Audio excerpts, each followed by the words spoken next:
बिहार के deputy chief minister Tejashwi Prasad Yadav Japan के दौरे पर हैं और जापान में तेजस्वी यादव लगातार बैठकें कर रहे हैं, साथ ही साथ लोगों को संबोधित भी कर रहे हैं, चाहे बात बिहार टूरिज्म को लेकर हो या फिर बात बिहार को लेकर हो। आपको मालूम है तेजस्वी यादव बिहारी हैं और ऐसे में बिहार फाउंडेशन की ओर से जापान चैप्टर कार्यक्रम को तेजस्वी यादव ने जापान में संबोधित किया है।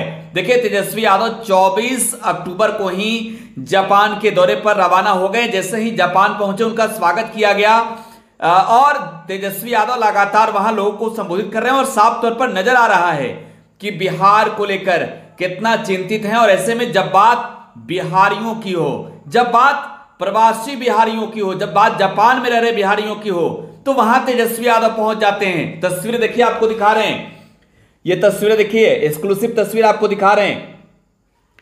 तेजस्वी यादव ने जापान की राजधानी टोक्यो में बिहार फाउंडेशन के जापान चैप्टर के द्वारा प्रवासी बिहारियों के लिए आयोजित कार्यक्रम को संबोधित किया है। प्रवासी बिहार प्रदेश की महान सभ्यता और समृद्ध संस्कृति का विभिन्न अंग है। तेजस्वी यादव कहते हैं कि बिहारी लोग परिश्रमी, ईमानदार और जिम्मेदार हैं। अगर बिहारी डायस्पोरा और संसाधनों को प्लान्ड तरीके से एक विजन के तहत चैनलाइज किया जाए तो बिहार कुशल जन संसाधन के केंद्र के रूप में उभर सकता है। हम जानते हैं कि टेक्नोलॉजी और युवा बिहारियों की एस्पिरेशन बिहार में नए अवसरों का सृजन कर रही है। हमें ऊर्जावान प्रवासी बिहारियों से बहुत आशाएं हैं जो बिहार को अग्रणी राज्य बनाने में अपनी विशेषज्ञता और अनुभवों का उपयोग करेंगे। बिहारियों की कल्पना और रचनात्मकता का उपयोग करने के लिए हमारी सरकार ने जन कल्याणकारी योजनाएं, विकासशील कार्यक्रम और नीतियां लॉन्च की है।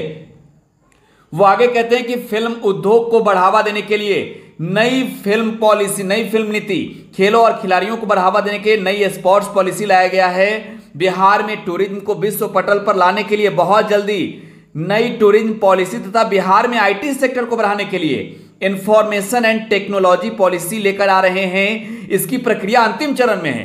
बिहार देश का सबसे युवा प्रदेश है, इसलिए युवाओं के लिए सुनहरे वर्तमान और भविष्य के लिए हमारी सरकार के द्वारा लाखों संख्या में नौकरियां प्रदान की जा रही है। स्वरोजगार के अवसर बढ़ाए जा रहे हैं। गुणवत्तापूर्ण शिक्षा, बेहतर कानून व्यवस्था और बेहतरीन स्वास्थ्य व्यवस्था के साथ साथ वर्ल्ड क्लास इंफ्रास्ट्रक्चर डेवलप किया जा रहा है।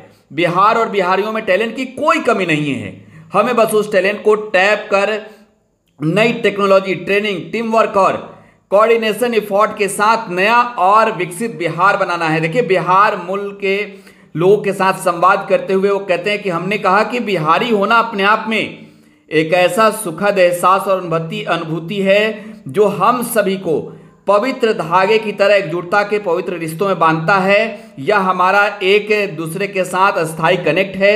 बिहार फाउंडेशन का कार्य सराहनीय है। बिहार फाउंडेशन का जापान चैप्टर अच्छा कार्य कर रहा है। देखिए, तेजस्वी प्रसाद यादव बिहार के डिप्टी चीफ मिनिस्टर हैं और वो जापान में जाकर तमाम चीजें बताते हैं कैसे बिहार में उनकी सरकार काम कर रही है। वो कहते हैं कि बिहारी को टैलेंट की कमी थोड़ी ना है, बिहारियों में टैलेंट कूट कूट कर भरी और समय आ गया है टैलेंट को टैप करने का। देखिए, तेजस्वी यादव का जापान दौरा अपने आप में कई मायनों में अहम है और जब वो जापान में है बिहारियों को संबोधित करें तो बता रहे हैं कि बिहार में जो है फिल्म पॉलिसी ला रहे हैं, स्पोर्ट्स पॉलिसी ला रहे हैं, टूरिज्म पॉलिसी ला रहे हैं, साथ ही साथ इंफॉर्मेशन एंड टेक्नोलॉजी को लेकर भी पॉलिसी बना रहे हैं हम।